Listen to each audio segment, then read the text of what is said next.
Bonjour à tous, merci de nous avoir rejoints ici sur cet espace, sur notre studio qui fait aussi office pour les conférences. On aura notre émission en direct à 12h30 avec plein d'invités. On va commencer cette séquence live avec Sophie Derrida, présidente du GEFA, mais on va expliquer ce qu'est le GEFA, le groupement équestre de France et d'ailleurs. C'est bien, ça nous ouvre plein de perspectives. Merci Sophie d'être avec nous. Parlez-nous un petit peu de cette association, d'où elle est née, ce qu'elle fait, etc. Je vous laisse la parole. Alors bonjour Pascal, merci pour l'invitation. Le GEFA, donc le groupement équestre de France et d'ailleurs, est une association qui est née en mai 2020 suite au confinement. C'est une association qui défend les droits des équidés et qui défend les droits et les devoirs de leurs humains. Propriétaires, pratiquants, cavaliers, professionnels, non professionnels, amoureux des équidés. Dans la défense des droits des équidés, nous fonctionnons en termes de sensibilisation sur le terrain et sensibilisation dans les réseaux, sur les réseaux sociaux. Le but du GEFA, c'est vraiment de faire comprendre aux gens qu'il y a des mesures à essayer d'appliquer pour le bien-être de leur équidé, que ce soit des cavaliers en structure ou des cavaliers hors structure. Voilà. Alors un petit explicatif, j'adore le France et d'ailleurs. Expliquez-nous un petit peu le d'ailleurs et d'ailleurs. Le d'ailleurs, c'était pour nos amis suisses qui sont très évolués dans la défense des droits des équidés. Et puis aussi pour les DOM et les TOM qui ne sont pas sur le terrain, sur la terre française, mais qui font partie effectivement de France et d'ailleurs. D'accord. Alors, vous nous avez parlé du confinement. Quelles circonstances dans ce confinement ont amené à la création de cette association ? Le 17 mars 2020, dès que les ERP ont été fermés, les cavaliers qui avaient leurs chevaux en pension dans les structures ont pris conscience qu'ils ne pouvaient plus aller voir leurs équidés. Alors, il y a des structures qui étaient en box paddock ou paddock abri, où effectivement il y avait peut-être moins de soucis, mais il y a des structures aussi qui étaient en box, dont les chevaux étaient en box, et les propriétaires ont été très inquiets parce que quand on paie une pension hébergement, et pas une pension hébergement et travail, les chevaux pouvaient rester enfermés plusieurs jours d'affilée, ou en tout cas 24 heures, au lieu de sortir comme ils le faisaient avant. Donc il y a eu beaucoup d'inquiétudes à ce niveau-là. Et puis aussi, il y a la relation à son cheval, à son équidé. Quand on va voir son cheval tous les jours, quand on le monte, quand on fait du sport aussi avec son équidé, les gens ont été coupés de ce fonctionnement-là. Donc il y a eu beaucoup d'inquiétudes de la part des propriétaires et aussi des cavaliers de club non propriétaires. Et on a créé, donc j'ai créé une première page Facebook pour pouvoir parler, pour pouvoir échanger. Margot Lecourtois, qui est la secrétaire de l'association, a fait une pétition pour pouvoir retourner voir nos équidés. Et en fait, on s'est reliés et de là, de ces groupes de parole qui sont nés, on a décidé de créer une association de façon à pouvoir défendre le droit des propriétaires, non propriétaires, cavaliers qui n'avaient pas été entendus pendant le confinement. Pourquoi ? Parce que la FFE, en fait, est responsable des gérants de structure. On a beau prendre sa licence à la FFE, en tant que cavalier, la FFE ne peut pas intervenir par rapport aux gérants de structure. Ils sont décideurs dans leur propre structure. Donc les gérants qui avaient décidé de ne pas ouvrir leur structure parce qu'ils avaient peur par rapport au Covid étaient tout à fait dans leur droit de ne pas ouvrir leur structure. Voilà. Alors je précise, vous avez parlé de la FFE tout à l'heure dans l'émission, ça sera vers 12h45, 40-45. On aura une petite table ronde où on aura Frédéric Bouix, délégué général de la Fédération française d'équitation, ainsi que Pierre Préau, qui est secrétaire général de la Fédération nationale des courses hippiques, où on parlera de cette notion de bien-être. Ça sera intéressant de vous mettre tous en rapport, parce qu'on sait que parfois ça peut être un petit peu chaud, donc vous allez pouvoir discuter tous ensemble. Ça sera vers 12h40 dans l'émission tout à l'heure. J'ai entendu un mot qui m'a un petit peu interpellé. souvent on parle des devoirs et vous avez aussi ajouté la notion des droits. Parce que souvent dans la notion de bien-être, on dit les cavaliers, les propriétaires de chevaux, les gens qui sont dans ce milieu doivent faire ça, doivent faire ça, doivent faire ça. Mais c'est important aussi de dire qu'il y a des droits. Tout à fait. Et c'est bien ce qu'on a pris conscience pendant le confinement, c'est que la FFE, en fait, ne pouvait pas répondre à notre question.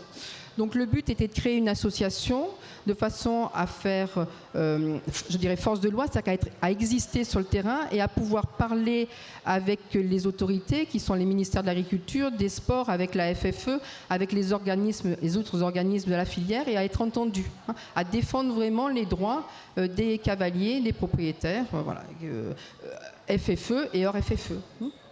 Alors on a l'impression, bon, c'est pas une impression parce qu'il suffit de fréquenter un petit peu tous les salons et les réseaux sociaux. Bon, on les fréquente parfois un peu trop, mais ça c'est un autre problème. La notion de bien-être aujourd'hui, elle est essentielle. Tout le monde en parle. C'est quelque chose qui est devenu incontournable dans notre société aujourd'hui. Je pense que le bien-être, ça fait partie de l'évolution, de la prise conscience du cheval en tant qu'être vivant et plus comme objet de consommation pour monter à cheval, pour faire du sport. Donc effectivement, ou aller à la guerre, à l'armée. Si on remonte, on avait un intervenant hier, Guillaume Henry, qui nous a fait un petit peu l'histoire. L'évolution du cheval, qui était un cheval pour le travail, est devenu effectivement un compagnon de vie. L'évolution s'est faite dans ce sens-là. Donc ce compagnon de vie, c'est un être vivant qu'il faut respecter et qu'il faut connaître et il faut répondre à ses besoins. Alors justement, là on a parlé un petit peu de la théorie. Concrètement, quelles sont les actions que vous mettez en place et que les gens peuvent mettre en place ? Alors, le GEFA s'est inspiré de la charte qui a été validée par le ministère de l'Agriculture, qui est le guide des bonnes pratiques en 2020, en juillet 2020. On a créé notre charte avec 8 mesures, en reprenant celle du ministère. On va les détailler un petit peu après, voilà. Maintenant, comme vous voulez. Allez, alors, la première mesure, ce qui est vraiment important, c'est d'observer son équidé. C'est-à-dire qu'on ne peut pas appliquer des mesures du bien-être sans regarder son équidé et voir comment il évolue au cours de la journée et au cours de toute sa vie. La deuxième mesure, qui est une mesure qui est, je dirais, banale, mais qui n'est pas encore légion en France et ailleurs, c'est d'assurer de l'eau en quantité suffisante et des fibres à volonté. Donc c'est en train d'évoluer, mais vraiment les fibres à volonté, c'est quelque chose qui est excessivement important par rapport à la digestion et au bien-être des équidés. La troisième mesure, c'est que les chevaux puissent avoir des contacts entre eux. Alors, la troisième mesure, plus exactement, c'est le lieu de vie, un hébergement. Le devis, hébergement. Troisième mesure, c'est l'hébergement. C'est-à-dire un hébergement adapté, éviter d'avoir un cheval au box toute la journée, avoir des chevaux qui puissent être en prairie, qui puissent avoir, quatrième mesure, contact. Conditions de vie, voilà. Conditions de vie, des contacts avec d'autres équidés qui puissent. Il y a aussi une mesure qu'on a occultée qui était de travailler son cheval dans le respect, de l'accompagner dans le respect, c'est important au quotidien. Une autre des mesures, c'est que les chevaux aient donc des contacts, un aliment, c'est food, friends, et j'en oublie une, et c'est freedom, donc la nourriture, les contacts et la liberté. Une autre mesure, c'est d'assurer les soins à son équidé de façon à ce qu'il n'y ait pas de douleur et de pouvoir combler, anticiper ou calmer la douleur. Et une dernière mesure qui est de prévoir la vie de son cheval jusqu'à la fin et de ne pas se séparer de son cheval à partir du moment où il ne peut plus travailler, mais de lui assurer sa retraite dans les meilleures conditions possibles. Et de tout ça est née une charte aussi. La charte du GEFA. Voilà, tout à fait. Et donc la charte, on la trouve gefa-asso.com. Ou sur le stand au paddock, là vous pouvez retrouver. Voilà. Exactement. En environnement, voilà, je vais trouver le mot, en environnement, protection de l'environnement, etc., on parle des fois de greenwashing. Voilà, quand en gros, tout le monde met en avant les mesures éco-responsables, etc., sans forcément y croire. Est-ce qu'aujourd'hui, le fait que le bien-être soit super à la mode, ce qui est une évidence, le bien-être, mais aujourd'hui, parfois, on va pas un peu trop loin dans ce débat. Alors, comme tout, il y a un juste milieu. C'est-à-dire que la dichotomie du bien ou du mal, ça n'existe pas. Il y a un entre-deux et il faut que chacun de nous respections cet entre-deux. Pour être dans l'entre-deux, il faut avoir les connaissances scientifiques, c'est très important. Il faut avoir l'expérience, ou en tout cas se faire aider avec des gens qui ont de l'expérience.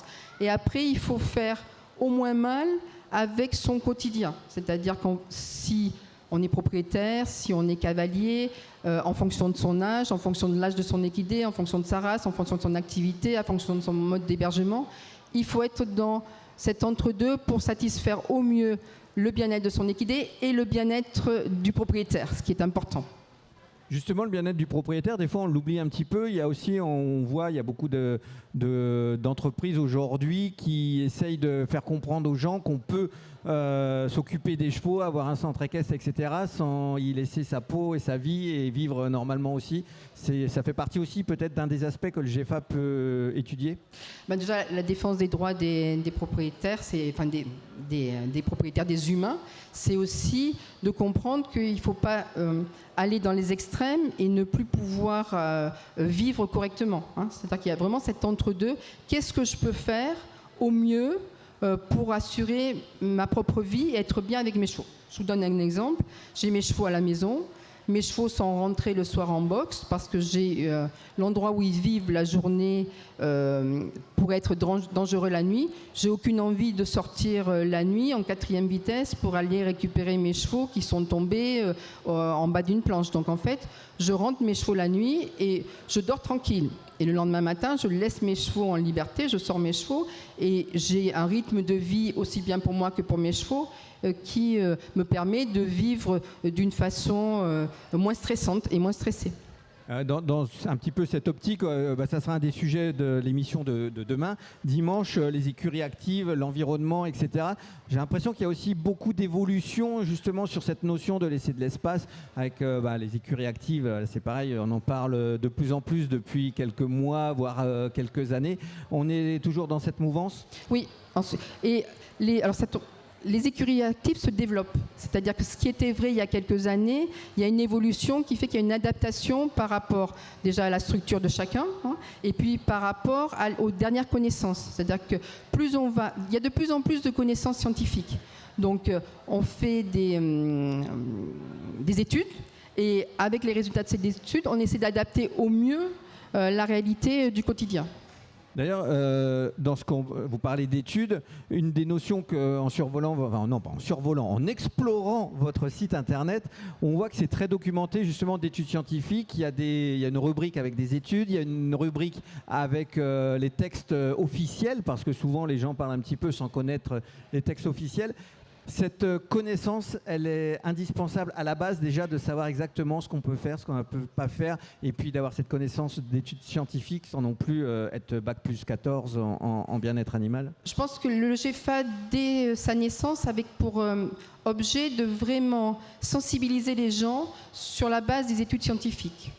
On se sert beaucoup des articles de l'IFCE, on se sert aussi de tout ce que fait Hélène Roche. C'est vraiment important de donner l'information la plus juste maintenant. C'est-à-dire que peut-être dans 2, 3 ans ou 4 ans, les recherches auront évolué, l'expérience de vie sur le terrain aura évolué et nous ferons différemment. Je prends un exemple. On parle de foin ou de fibres à volonté. On sait qu'on a de plus en plus de mal dans les petites structures ou chez les propriétaires qui sont individuels à trouver du foin de qualité. Donc ça, c'est une vraie question pour la suite à se poser. C'est comment on fait pour mettre en place nos mesures et pour qu'elles soient actives dans le futur. Il y a vraiment une vraie question à se poser. Et puis peut-être dans la connaissance, vous parlez du foin, des fourrages, etc. J'ai animé récemment une conférence où on parlait justement de l'alimentation des chevaux. Peut-être connaître la qualité, faire l'effort d'aller chercher la qualité du fourrage qu'on a dans les prés juste à côté, pour adapter ensuite l'alimentation du cheval au fourrage, parce que d'un champ à l'autre, on n'a pas la même qualité de fibres notamment. Tout à fait. Il y a des analyses qui peuvent être faites. Il y a des professionnels de la nutrition qui peuvent être on peut s'adresser à ces personnes-là. On a Sabrina Perry, d'ailleurs, qui est une de nos partenaires. Et je pense que c'est important de connaître la qualité de son fourrage, et de la qualité de l'alimentation et la qualité des prairies. Alors sur votre site aussi, on voit, vous avez créé plein de commissions et on voit que ça s'adresse vraiment à beaucoup de gens et sur beaucoup de domaines. Les sols aussi, il y a une commission sur le sol sur lequel évoluent les chevaux. C'est vraiment le spectre, il est hyper large. Oui, il est large et c'est beaucoup de travail. Justement, vous êtes organisé comment? Il y a beaucoup de bonne volonté. Alors, une association, d'abord, c'est du bénévolat pur et dur. Donc, on n'a pas de salariés. On fait ça en plus de notre vie, de nos chevaux et de notre métier. Donc, ça vous prend énormément de temps. Mais l'objectif, c'est vraiment de sensibiliser le plus possible et que les gens modifient, déjà, qu'il y ait une acquisition des connaissances et modifient leur fonctionnement petit à petit en allant vers plus de bien-être de leur équidé. Je voudrais juste parler, le bien-être s'oppose à la maltraitance. On est souvent maltraitant par ignorance, c'est-à-dire qu'on pense savoir et puis en fait on ne sait pas.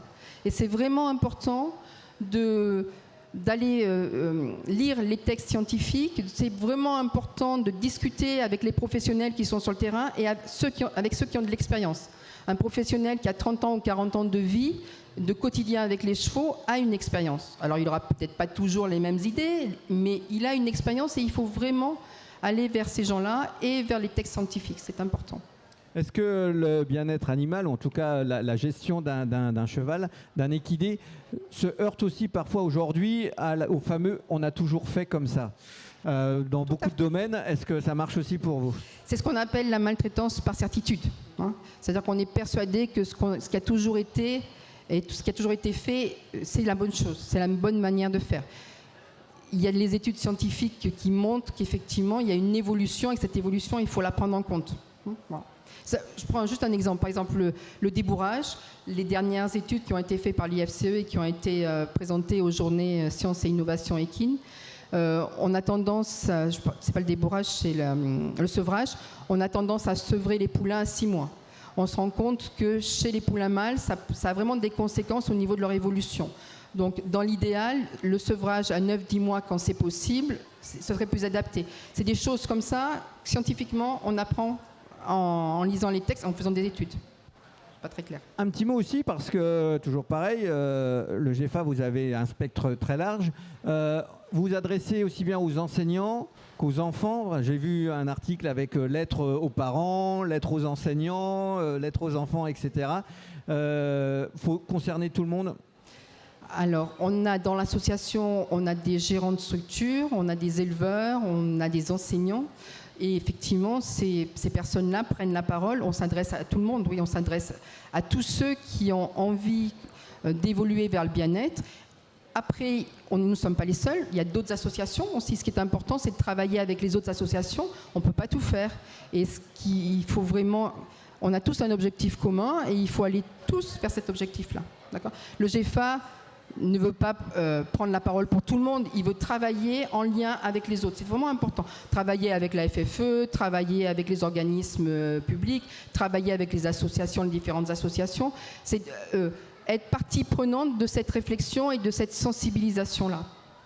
Alors je vais me mettre du côté des méchants. J'aime bien des fois ce petit rôle-là. Parce que, est-ce que vous avez des gens qui parfois viennent vous voir en vous disant c'est bien beau tout ça, voilà, et tout, mais moi si je fais ça, mon centre équestre, il faut qu'il soit, il peut plus être rentable. Parce que ce côté, on fait tout bien, etc., tout pour le cheval. Moi je dois quand même avoir une rentabilité, je dois quand même faire tourner la boutique. Et tout ce que vous me proposez, oui, sur le papier c'est génial, mais moi économiquement, je m'en sortirai pas si je fais tout ça parce que ça demande plein de choses derrière. Alors, le centre équestre, c'est une entreprise, donc effectivement, il faut que ce soit rentable. Il y a des régions où c'est plus facile que d'autres pour vivre, ne serait-ce que par rapport aux tarifs du foin, au transport et tout. Donc voilà. Oui, il y a des centres équestres qui se posent des questions et qui sont en réflexion pour aller vers du mieux-être. Et ça va se faire petit à petit, mais l'objectif, je pense que tout le monde est conscient, si on veut continuer à monter à cheval, si on veut continuer à avoir des chevaux, qu'effectivement, le bien-être, c'est une notion qui est en marche. Alors, ça ne se fera pas d'un coup de baguette magique, mais dans les années à venir, ça va évoluer, oui. Alors je garde mon rôle de méchant. Oui, ouais. Je me force, hein, c'est un rôle, hein, je précise. Aux gens qui vous disent, de toute façon, avec tout ça, un jour, on ne pourra même plus monter sur un cheval. Vous leur répondez quoi? Parce que c'est quelque chose que vous devez entendre, parce qu'on l'entend très souvent. Je leur réponds que les extrémistes qui pensent qu'on ne pourra pas monter à cheval et qui veulent que les chevaux retournent à l'état sauvage, ce ne sera pas possible. On a fait, les chevaux de maintenant ont fait l'objet de... j'ai perdu le terme. De croisement, d'élevage, voilà. De croisement pour aller vers des chevaux qui sont spécifiques dans le sport, dans des activités autres, et les remettre à l'état sauvage, ça n'a pas de sens, puisque de toute façon, les chevaux à l'état sauvage n'ont pas l'espérance de vie des chevaux que nous avons actuellement. Hein. On a des chevaux qui arrivent à 30, 31, 35 ans et même plus parfois. À l'état sauvage, l'espérance de vie est complètement réduite. C'est tous les travaux d'Hélène Roche à ce sujet. Et donc, il n'y a pas de raison qu'on ne puisse pas monter à cheval dans les années futures. Il faut simplement que nous nous posions tous la question de comment faire pour que mon cheval soit dans le bien-être et qu'on soit conscient de son ressenti et de l'envie ou pas d'aller de travailler. Il y a des chevaux qui sont fatigués, il y a des chevaux qui n'ont pas envie, il y a des chevaux qui préféraient faire une autre activité. Il faut être conscient de ça. Comment on reconnaît le moment où il faut arrêter le sport, où il faut passer à autre chose? Il y a des études aussi sur ce domaine, sur ces questions? Alors, il y a des certitudes qui disent... Enfin, certaines personnes qui pensent qu'il faut arrêter le cheval à tel âge, parce que c'est mieux pour lui. En fait, expérience personnelle, on a arrêté nos chevaux de concours vers 17-18 ans et on s'est rendu compte qu'en fait, ils déprimaient en leur offrant une vie boxe la nuit, paddock la journée, en groupe. Et ces chevaux-là ont passé une période un peu compliquée parce qu'ils n'étaient pas manipulés de la même façon, voilà, transportés, ils ne voyaient pas d'autres choses et tout. Donc, je pense qu'il faut... par rapport à l'évolution, il faut observer son cheval et faire au mieux pour respecter ses conditions de vie. Et pour répondre à votre question, est-ce qu'il y a des moyens de voir? Je pense qu'un cheval qui déprime, ça se voit dans son physique, ça se voit dans sa façon de fonctionner, ça se voit dans plein de choses. Voilà. Parce que, par exemple, tout à l'heure, on parlera des courses. J'y pense parce que je vois un de nos intervenants qui est déjà arrivé tout à l'heure. Par exemple, chez les trotteurs, en France, je crois, c'est 10 ans la limite pour les trotteurs en compétition. Mais dans d'autres pays, on peut aller un petit peu plus loin. Et on sait qu'il y a des chevaux qui sont encore très performants au-delà de 10 ans. Pas non plus à l'infini. Mais voilà, ça dépend aussi du passé des chevaux, de ce qu'ils ont fait dans leurs premières années. On est d'accord? Oui, on est tout à fait d'accord. Alors, je suis dans le haut niveau, justement. Question un petit peu provocatrice, c'est ma période, hein, c'est mes 10 minutes de provoque. Est-ce que le sport de haut niveau et le bien-être sont compatibles? Je dirais oui. Et après, il y a tout un travail à faire de sensibilisation, justement, sur le bien-être de l'équidé, la façon de le travailler. Et c'est une remise en question. Mais je pense que la remise en question, elle a toujours existé. Il y a juste des choses qu'on faisait par certitude et il va falloir se reposer sur ces choses-là. La question de comment faire différemment. Voilà. Mais oui, je pense que c'est tout à fait possible. Après, le sport de haut niveau, le cheval est un sportif comme l'humain. C'est-à-dire qu'à partir du moment où on fait du haut niveau, effectivement, on va pousser un peu plus les limites. Mais maintenant, on a plein de fonctionnements qui sont mis en place pour prendre en charge le cheval après les épreuves, avant, avec les massages, avec l'ostéopathie, avec les vétérinaires qui s'occupent, enfin, la façon de travailler son cheval après l'effort. Voilà. Et tout ça se met en place et on va vers un avenir tout à fait positif à ce sujet-là. Oui, Guillaume Henry, donc, qui était notre invité hier, parlait de l'évolution du rôle du cheval, de la position du cheval. On était passé du respect du cheval à l'amour du cheval. Effectivement, vous venez de mentionner le massage, les ostéos, des disciplines qui n'existaient pas, en tout cas officiellement, il y a encore 10 ans. On ne parlait pas de massage, il n'y avait pas des sites internet de tous les côtés pour les massages, les ostéo-équins, etc. C'est une vraie évolution, ça, cette approche du cheval, comme entre guillemets, je vais exagérer encore une fois, animal de compagnie un petit peu parfois? Je pense que c'est comme chez l'humain, c'est-à-dire que le sportif de haut niveau, avant, après, il suffit de regarder l'entraînement des footballeurs, on voit bien que avant de rentrer, ils sont massés, après ils sont massés, le cheval c'est exactement pareil. Je veux dire, à partir du moment où on fait du haut niveau, et si on veut conserver son cheval, parce qu'aussi ce qu'on voit dans l'évolution du haut niveau, c'est que les chevaux restent à haut niveau, en CSO, en dressage, de plus en plus longtemps. Hein. Et ça, c'est possible parce qu'il y a d'autres choses qui ont été prises en charge, qui ont été mises en place dans la prise en charge de l'équidé de haut niveau. Petite question, alors je ne sais pas si c'est du bien-être, mais dans le saut d'obstacle aujourd'hui, il y a le débat ferré, pas ferré, etc. La notion de bien-être, elle intervient dedans ou là aussi c'est encore très spécifique selon les chevaux, selon les applications, les utilisations? Alors le débat du je ferre, je déferre, je mets en boxe, je couvre pas, je mets en boxe la nuit, je laisse 24 heures sur 24 mes chevaux de sport. Ça dépend de la structure, ça dépend du cheval, hein, de sa physionomie, de sa façon d'être, de son ressenti. Ça dépend de la structure, ça dépend de tellement de paramètres. C'est-à-dire que vous habitez en Normandie, vous habitez dans le sud de la France, c'est tout à fait différent. Vous pouvez déferrer des chevaux en Normandie, dans le sud de la France, avec les cailloux, ça va être un peu plus compliqué. Même les chevaux de concours, à partir du moment où ils sont toujours sur des terrains stables et dans une bonne évolution, c'est super. Mais quand vous les mettez en paddock et quand il y a de la caillasse, je veux dire, s'ils sont déferrés, ils n'ont plus de pieds. Donc en fait, on s'adapte en fonction du lieu de vie, en fonction de son fonctionnement, de son activité, de l'âge du cheval, de ses origines, de ce que veut le cavalier, de ce que le cavalier perçoit, de ce qui sera le mieux pour son cheval ou pas. Donc c'est bien parce que ça signifie qu'en gros, la notion de bien-être, c'est pas quelque chose d'écrit noir sur blanc, il y a aussi de l'adaptabilité nécessaire. Voilà, ça c'est important à le préciser. Mais ça c'est la vie, ça. C'est-à-dire qu'on s'adapte en fonction. L'intelligence, c'est la capacité d'adaptation à la situation. Et je pense que c'est important de s'adapter en fonction de son propre fonctionnement et en fonction de sa propre vie et de ce qu'on veut mettre en avant et de la façon dont on veut évoluer. On aura l'occasion d'en reparler un petit peu tout à l'heure de façon un petit peu plus courte avec deux autres intervenants. Vous vouliez mentionner quelques partenaires, je crois. Alors, l'association, elle est active grâce à nos partenaires qui, depuis le début, se sont mobilisés. Donc nous avons Equiliberté qui nous soutient, Marie Janson qui est une gérante de structure éleveuse de poney landais, on a Kate Agency qui nous fait la communication, on a le Master Ibérique qui nous soutient, on a les écuries des Moucans qui nous soutiennent depuis le début et auprès desquelles on va faire des sensibilisations lors des concours. Il y a Sabrina Perry, la Ezenhorse qui participe à notre quiz et à au lot. On a, je vais en oublier, c'est catastrophique. Nous avons, je vais prendre. Ils sont tous sur votre site? Ils sont tous sur notre site. Je dois les avoir là. Alors GEFA-asso.com. Il y a Équitascience, Émilie Lameloise, Cheval Taras qui nous a fait notre logo bénévolement, Nisors qui régulièrement participe à nos lots. Voilà. Écoutez, super. Je crois qu'on a une question parce qu'on est en direct sur les réseaux worldwide. C'est cette conférence et l'émission télé qui arrive dans une minute avec notamment Lorenzo qui viendra nous rejoindre au cours de l'émission. Jean-Christophe, je crois que tu avais un œil sur les réseaux sociaux.